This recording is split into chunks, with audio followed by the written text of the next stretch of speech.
नमस्कार दोस्तों, आज हम बात करेंगे ह्यूमैनिटी के सबसे बड़े स्पेस मिशंस में से एक के बारे में। वॉयेजर मिशन, वॉयेजर 1 और वॉयेजर 2 नासा द्वारा 1977 में लॉन्च किए गए दो स्पेसक्राफ्ट, जिन्होंने न सिर्फ हमारे सोलर सिस्टम के आउटर प्लैनेट्स की गहरी खोज की, बल्कि इंटरस्टेलर स्पेस में भी अपनी यात्रा शुरू की। तो चलिए जानते हैं इस अद्भुत मिशन के बारे में। ये मिशंस इस दुर्लभ प्लैनेटरी अलाइनमेंट का फायदा उठाते हुए डिजाइन किए गए थे। अब ये प्लैनेटरी अलाइनमेंट क्या है, समझते हैं। प्लैनेटरी अलाइनमेंट एक एस्ट्रोनॉमिकल घटना है जिसमें दो या अधिक प्लैनेट्स एक स्ट्रेट लाइन में दिखाई देते हैं, जैसा कि अर्थ से देखा जाता है। यह अलाइनमेंट ऑर्बिट्स के कारण होता है, जहां प्लैनेट सन के चारों ओर घूमते हैं। यह हमेशा परफेक्टली स्ट्रेट नहीं होता, बल्कि एक एपरेंट अलाइनमेंट होता है। कभी कभी इसे ग्रायोगा भी कहा जाता है। माइनर अलाइनमेंट्स 2 और 3 प्लैनेट्स के साथ अक्सर होते रहते हैं, जबकि मेजर अलाइनमेंट्स 4 और 5 प्लैनेट्स के साथ कुछ डेकेड्स में एक बार होते हैं। सभी प्लैनेट्स का एक साथ ग्रैंड अलाइनमेंट बहुत रेयर होता है और यह हंड्रेड्स ऑफ ईयर्स में एक बार होता है। 1970 के दशक में जुपिटर, सैटर्न, यूरेनस और नेपट्यून का एक दुर्लभ अलाइनमेंट हुआ, जो केवल 176 ईयर्स में एक बार आता है। प्लैनेटरी अलाइनमेंट ने वॉयेजर मिशन को बहुत मदद की, क्योंकि इसने ग्रेविटी असिस्ट या स्लिंगशॉट इफेक्ट का उपयोग करना संभव बनाया। अब ये ग्रेविटी असिस्ट है क्या और वो कैसे काम करता है?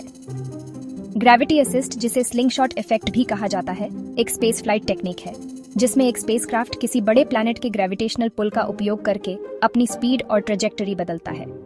ये तकनीक फ्यूल बचाने और लंबी दूरी की यात्रा को तेज करने के लिए इस्तेमाल की जाती है। जब कोई स्पेसक्राफ्ट किसी प्लैनेट के पास से गुजरता है, तो उस प्लैनेट का ग्रेविटी उसे अपनी ओर खींचता है। यदि सही एंगल पर प्रवेश किया जाए, तो यह खिंचाव स्पेसक्राफ्ट को एक बूस्ट देता है, जिससे उसकी स्पीड बढ़ जाती है और वह नई दिशा में तेजी से आगे बढ़ता है। इसने वॉयेजर 1 और वॉयेजर 2 को बिना अधिक फ्यूल खर्च किए एक प्लैनेट से दूसरे प्लैनेट तक तेजी से यात्रा करने में मदद की। वॉयेजर स्पेसक्राफ्ट्स ने हर प्लैनेट के ग्रेविटेशनल पुल का उपयोग करके अपनी स्पीड बढ़ाई और अपनी ट्रेजेक्टरी बदली, जिससे यात्रा का टाइम बहुत कम हो गया। इस प्लैनेटरी अलाइनमेंट की वजह से नासा ने ग्रैंड टूर मिशन को सफलतापूर्वक पूरा किया, जिससे बिलियंस ऑफ डॉलर्स और कई डेकेड्स की यात्रा का समय बचा। वॉयेजर 2 को पहले लॉन्च किया गया क्योंकि इसका मिशन अधिक जटिल था, जिसमें जुपिटर, सैटर्न, यूरेनस और नेपट्यून का अध्ययन करना था और ग्रहों से ग्रेविटी असिस्ट प्राप्त करना जरूरी था। इसके लिए ग्रहों की अलाइनमेंट सही समय पर जरूरी थी। वहीं वॉयेजर 1 का मिशन सरल था, जिसमें जुपिटर और सैटर्न के बाद सीधे इंटरस्टेलर स्पेस में यात्रा करना था। इस प्रकार वॉयेजर 2 को पहले भेजा गया क्योंकि इसकी यात्रा अधिक लंबी और जटिल थी। दोस्तों, पहले बात करते हैं स्पेसक्राफ्ट के डिजाइन की। वॉयेजर स्पेसक्राफ्ट, जो नासा के जेट प्रोपल्शन लैबोरेटरी JPL द्वारा डिजाइन और बिल्ड किया गया था, इसका मास अप्रॉक्सीमेटली 825 किलोग्राम था और इसकी लेंथ 3.7 मीटर्स थी। यह robotic explorers, advanced scientific instruments, communication systems और एक रेवोल्यूशनरी पावर सोर्स से इक्विप्ड थे, जिसमें बिना किसी एक्सटर्नल सोर्स के एनर्जी जनरेट करने की कैपेबिलिटी थी।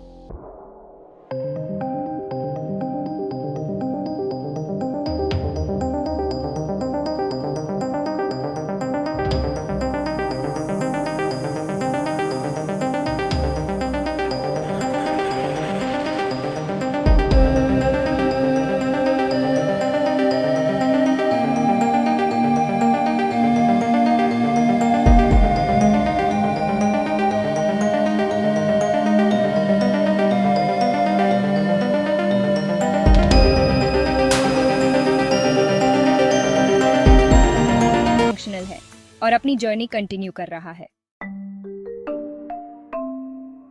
वॉयेजर स्पेसक्राफ्ट्स नासा के डीप स्पेस नेटवर्क DSN से कनेक्टेड थे। ये कनेक्शन मेंटेन करने के लिए इनमें एक 3.7 metre high gain antenna install किया गया था, जो अर्थ से मिलियंस या बिलियंस ऑफ किलोमीटर्स दूर होने के बावजूद सिग्नल्स ट्रांसमिट और रिसीव कर सकता था। यह एक रेवोल्यूशनरी कम्युनिकेशन सिस्टम था जो स्पेस एक्सप्लोरेशन को एक नए लेवल पर ले गया। वॉयेजर सिर्फ एक ट्रैवल मिशन नहीं था, बल्कि एक एडवांस्ड साइंटिफिक लैब भी था। यह स्पेसक्राफ्ट मल्टीपल साइंटिफिक इंस्ट्रूमेंट से इक्विप्ड था, जो प्लैनेट्स, मून्स और इंटरस्टेलर स्पेस का डिटेल्ड स्टडी कर सकते थे। वॉयेजर के कैमरास प्लैनेट्स, मून्स और सेलेस्टियल ऑब्जेक्ट्स की डिटेल्ड फोटोग्राफी करने के लिए डिजाइन किए गए थे। यह हाई रेजोल्यूशन इमेजेस भेजकर हमें सोलर सिस्टम के नए सीक्रेट्स डिस्कवर करने में मदद करते रहे। यह इंस्ट्रूमेंट कॉस्मिक रेज यानी स्पेस के हाई एनर्जी पार्टिकल्स का स्टडी करता था, जिससे हमें सोलर विंड और डीप स्पेस रेडिएशन के बारे में वैल्यूएबल इंफॉर्मेशन मिली। यह इंस्ट्रूमेंट सोलर विंड और इंटरस्टेलर प्लाज्मा का स्टडी करता था, जिससे हमें स्पेस के डायनामिक एनवायरनमेंट की समझ मिली। यह इंस्ट्रूमेंट प्लैनेट्स और मून्स के इंफ्रारेड रेडिएशन का स्टडी करता था, जो हमें उनके टेम्परेचर और कॉम्पोजिशन के बारे में क्रिटिकल डेटा देता था।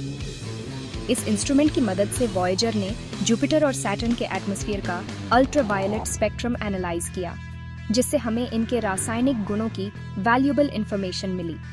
यह इंस्ट्रूमेंट प्लैनेट्स और उनके मून से आने वाली लाइट और पोलराइजेशन को स्टडी करता था, जो हमें सरफेस स्ट्रक्चर और एटमॉस्फेरिक प्रॉपर्टीज को समझने में मदद देता था। वॉयेजर मिशन का सबसे फैसिनेटिंग पार्ट था वॉयेजर गोल्डन रिकॉर्ड, एक 30 centimetre gold plated copper disc, जो एक टाइम कैप्सूल की तरह डिजाइन किया गया था। इस डिस्क का ऑब्जेक्टिव था किसी भी पोटेंशियल एलियन सिविलाइजेशन तक ह्यूमैनिटी का एक मैसेज पहुंचाना। इसमें ऑडियो, इमेजेस और मैसेजेस शामिल थे, जो अर्थ की कल्चरल और साइंटिफिक डाइवर्सिटी को रिप्रेजेंट करते हैं। गोल्डन रिकॉर्ड के मेन कंटेंट्स थे 55 डिफरेंट लैंग्वेजेस में ग्रीटिंग्स, ताकि अगर किसी एलियन सिविलाइजेशन ने इसे सुना तो वे समझ सकें कि हम एक मल्टीलिंगुअल स्पीसीज हैं। 35 नेचुरल साउंड्स, जैसे वेल सॉन्ग, हार्ट बीट, बारिश, जो अर्थ के नेचुरल साउंडस्केप को डिपिक्ट करते हैं। 90 मिनट म्यूजिक कलेक्शन, जिसमें मोजार्ट, चक बेरी और इंडियन क्लासिकल म्यूजिक जैसे कंपोजिशन शामिल थे। 115 इमेजेस, जो अर्थ के कल्चर, नेचर और साइंस को दिखाती है। मैसेजेस फ्रॉम लीडर्स, जैसे जिमी कार्टर और कर्ट वॉल्डहाइम, जो एक ऑफिशियल इंट्रोडक्शन की तरह सर्व करते हैं। इस डिस्क के साथ एक एच्ड डायग्राम भी दिया गया है, जो बाइनरी कोड और पल्सर मैप के माध्यम से अर्थ का लोकेशन बताता है। यह एक तरह से एक इंस्ट्रक्शन मैनुअल है, जो एलियन बीइंग्स को इस डिस्क को डिकोड करने का तरीका बताता है। आज वॉयेजर 1 और वॉयेजर 2 इंटरस्टेलर स्पेस में एंटर कर चुके हैं, यानी हमारी सोलर सिस्टम बाउंड्री के बाहर। यह ह्यूमन मेड ऑब्जेक्ट्स अब तक के सबसे दूर जाने वाले स्पेसक्राफ्ट्स हैं, और अब भी नासा से पीरियोडिक सिग्नल्स भेज रहे हैं। अगर कभी किसी इंटेलिजेंट एलियन सिविलाइजेशन ने इन्हें ढूंढ लिया, तो यह ह्यूमैनिटी का एक मैसेज फ्रॉम अर्थ होगा, एक प्रमाण कि हम यहाँ कभी थे। वॉयेजर मिशन की शुरुआत हुई जुपिटर के अध्ययन से। 1969 की शुरुआत में वॉयेजर 1 ने जुपिटर के चारों ओर एक हल्के रिंग सिस्टम की खोज की। 5 मार्च 69 को यह जुपिटर के पास से 1,74,000 मील की दूरी पर गुजरा और इसके आईओ, यूरोपा, गैनीमीड और कैलिस्टो की अद्भुत तस्वीरें ली, जो जुपिटर के 4 सबसे बड़े मून्स हैं, जिन्हें गैलीलियन मून्स कहा जाता है। इन्हें 1610 में गैलीलियो गैलीलेई ने खोजा था। आइए इनके बारे में जानते हैं।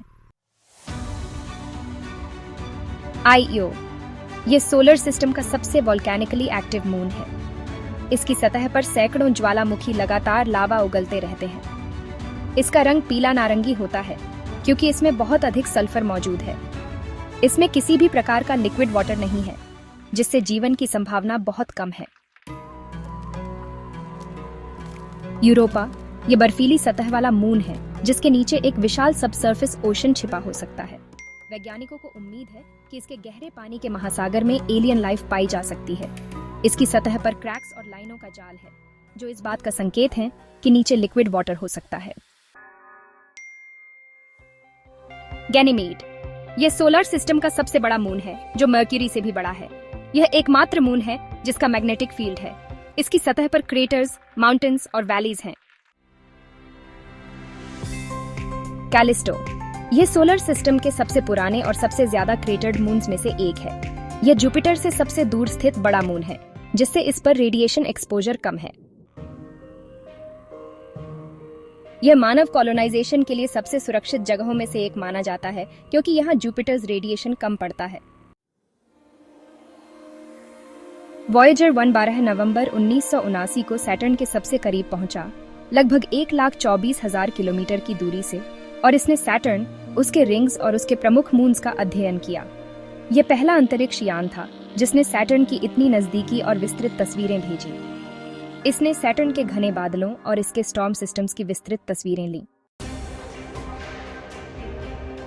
वॉयेजर 1 ने दिखाया कि सैटर्न के रिंग्स कई छोटे छोटे अलग अलग रिंगलेट्स में बंटे हुए हैं। वैज्ञानिकों ने पहली बार इन रिंग्स की जटिल संरचना देखी और यह भी पता चला कि इनमें बर्फ और धूल के कण मौजूद हैं।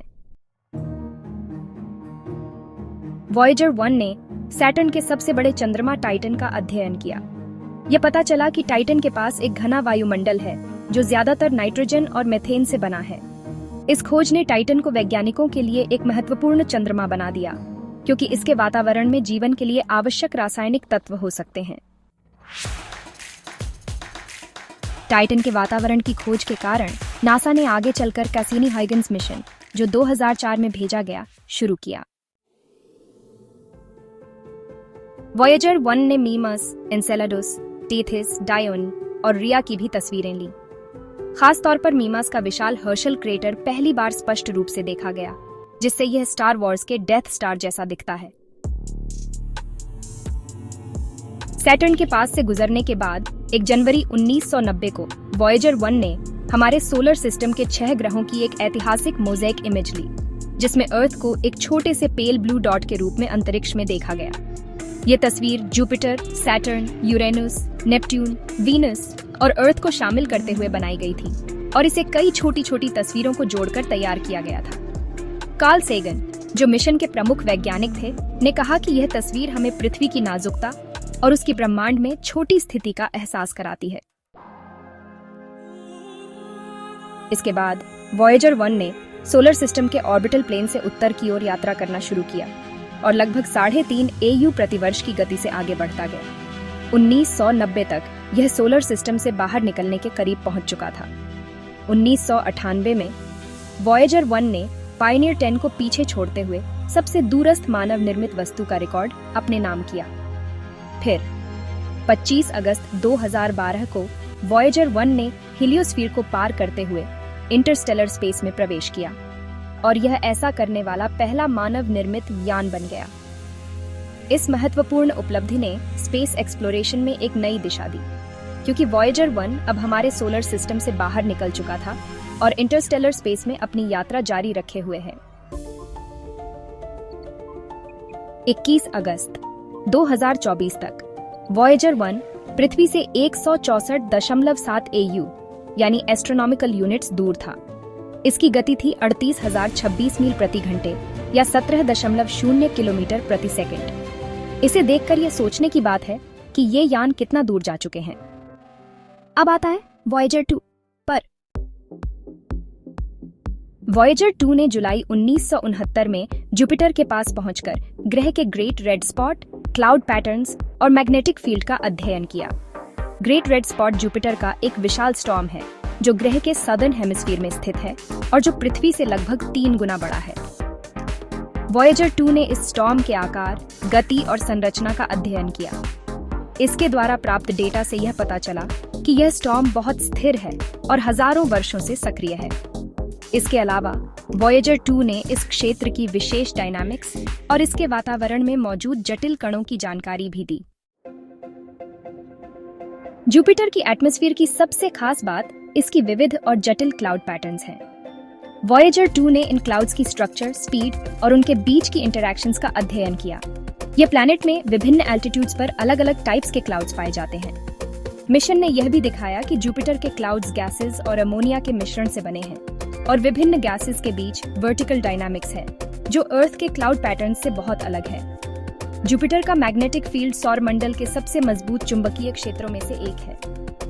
वॉयेजर 2 ने इस मैग्नेटिक फील्ड की स्ट्रक्चर, स्ट्रेंथ और इफेक्ट्स का अध्ययन किया। इसने पाया कि जुपिटर का मैग्नेटिक फील्ड विशाल और बहुत मजबूत है और यह ग्रह के एटमॉस्फेयर से कहीं अधिक दूरी तक फैलता है। इसके अलावा यह मैग्नेटिक फील्ड ग्रह के मून्स, विशेष रूप से आईओ, यूरोपा और गैनीमीड पर भी प्रभाव डालता है, जो इस क्षेत्र के एटमॉस्फेयर में डायनामिक्स को प्रभावित करता है। अगस्त 1981 में वॉयेजर 2 ने सैटर्न का निरीक्षण किया और इसके रिंग्स की विस्तृत संरचना का अध्ययन किया। इसने टाइटन, सैटर्न के सबसे बड़े चंद्रमा, के घने वातावरण की पुष्टि की और नए मून्स की खोज की। 24 जनवरी 1986 को वॉयेजर 2 यूरेनस के सबसे नजदीक पहुंचा और इस ग्रह का पहला विस्तृत अध्ययन किया। इसने यूरानस के वातावरण, हल्की रिंग्स और 27 ज्ञात मून्स में से 10 नए चंद्रमाओं की खोज की। वॉयेजर 2 ने यूरेनस के एटमॉस्फेयर का अध्ययन किया, जिसमें मुख्य रूप से हाइड्रोजन, हीलियम और मीथेन गैसेस शामिल हैं। इसके एटमॉस्फेयर में नीले हरे रंग का कारण मीथेन गैस है, जो लाल और हरे रंग की लाइट को अवशोषित करता है। वॉयेजर 2 ने यूरेनस के हल्के और धुंधले रिंग्स का भी अध्ययन किया। यह ग्रह के रिंग्स पृथ्वी से बहुत ही धुंधले और मुश्किल से देखे जाते हैं, लेकिन वॉयेजर 2 ने इनकी स्ट्रक्चर और लोकेशन का विश्लेषण किया।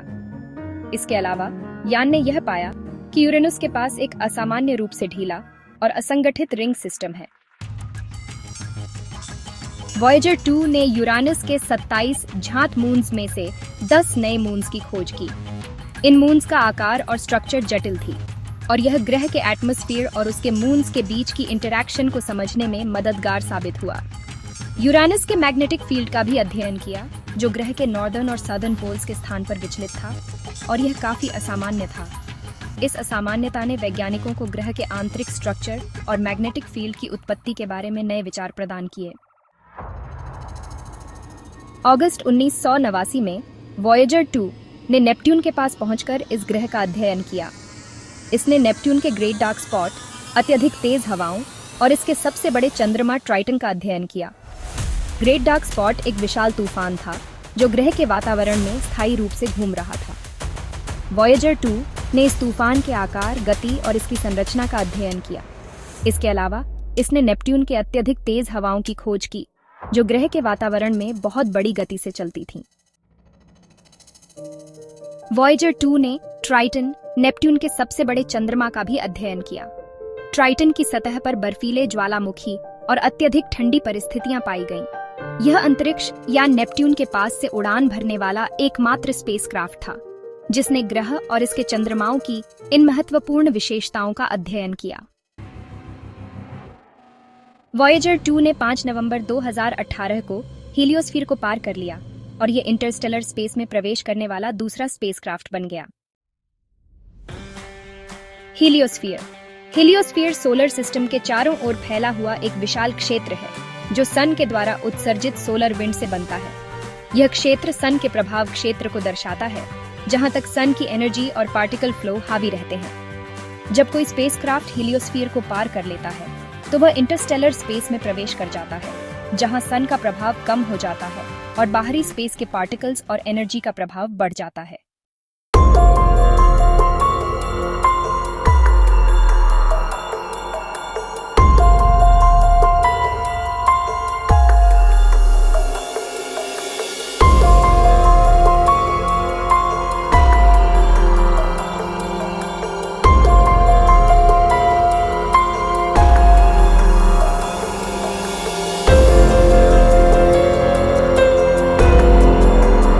टेरेस्ट्रियल सिविलाइजेशन को मिल सकते हैं।